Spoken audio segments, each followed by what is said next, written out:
जय गजानन माऊली. रोशनी बंडे मराठी ब्लॉगमध्ये तुमचं स्वागत आहे.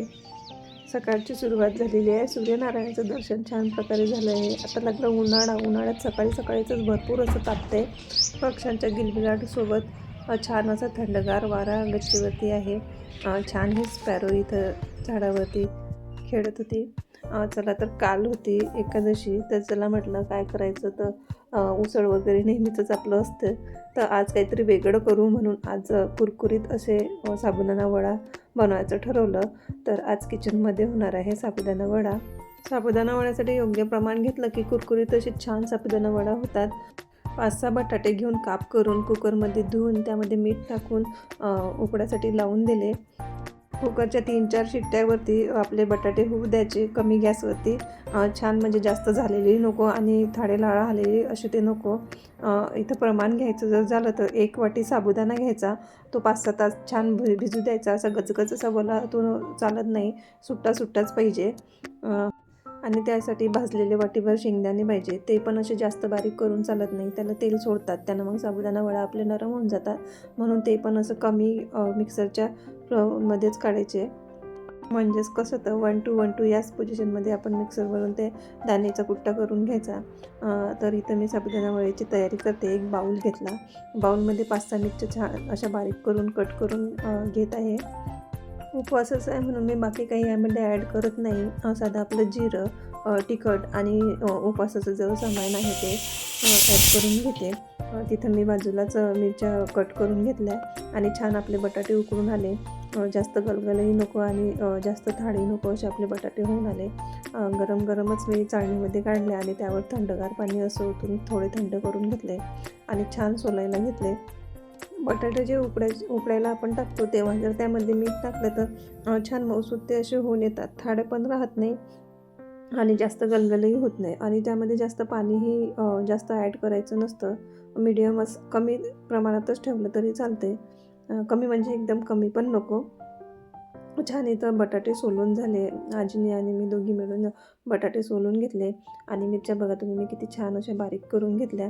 आता इथं 3-4 आपले बटाटे आहे आणि 1 वाटी साबुदाणा मी भिजत टाकला, तो फुलला आता जास्त दिसतो. आणि 1 वाटी शेंगदाणे आहे. बटाटे थंड झाल्यावर छान असे स्मॅश करून घ्यायचे बारीक ह्याच्यामध्ये, कारण त्यांचे थोडा गाठा वगैरे राहिला साबुदाणा वडा फुटण्याची शक्यता असते. म्हणून हे थोडे काळजीपूर्वकच करावं लागतात. शेंगदाणा कुठंही त्यामध्ये जास्त झाला तर कढईमध्ये ते पगळून जातात. म्हणून बटाटा 4-5 घ्यायचे आणि शेंगदाणा कुट्टा 1 वाटी आणि 1 वाटी आपला भिजलेला साबुदाणा. आणि त्यामध्ये मी टाकलं जिरं चवीनुसार आणि मी यामध्ये शेंदे मीठ घेतलं. आपलं साधं मीठ घेतलं नाही, उपवासासाठी मी तेच मीठ वापरते म्हणून त्यामध्ये ते मीठ टाकलं आणि छान असं मिक्स करून घ्यायचं हाताने. सगळं एकजीव झाल्यानंतर वडे करायला सोपं जाते. आता याच्यात सांगायची झाली ट्रिक, तर आपण जेव्हा तेल तापायला ठेवतो तेव्हा गॅसची फ्लेम तेल तापीन तोपर्यंत मोठाच पाहिजे. म्हणजे तेल छान असं कडकडीत तापलं पाहिजे. कारण तेल कमी तापलेलं असलं तर वडा फुटून जातो. कमीमध्ये पूर्ण कढईमध्ये पसरून जातो. म्हणून तेल छान असं कडकडीत तापू द्यायचं. इथं मी गॅसवरती कढई ठेवली, छान अशी तापू दिली आणि त्यामध्ये तेल टाकून घेतलं. आणि तेल टाकल्यानंतर छान हाताला मिश्रण एकजीव करून घेतलं आणि छान हाताला तेल लावून छोटे छोटे गोळे करून मी हातावरतीच असे थापून घेतले आणि कढईमध्ये सोडून छान खरपूस लाल कलर येईन तोपर्यंत तळून घेतले. एकादशी म्हटली म्हणजे मोठ्यांपेक्षा मुलांचं छान चटूरबुटूर चालते. काही चिप्स तळून दे मम्मी, तिखट शेंगदाणे किंवा गोड शेंगदाणे आणि नायलॉन साबुदाणा वगैरे असा तळून दे असं त्यांचं चालू असते.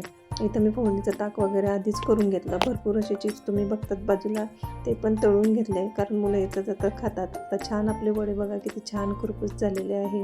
म्हणजे लाल होईपर्यंत छान मोठ्याच गॅसवरती तळून घ्या.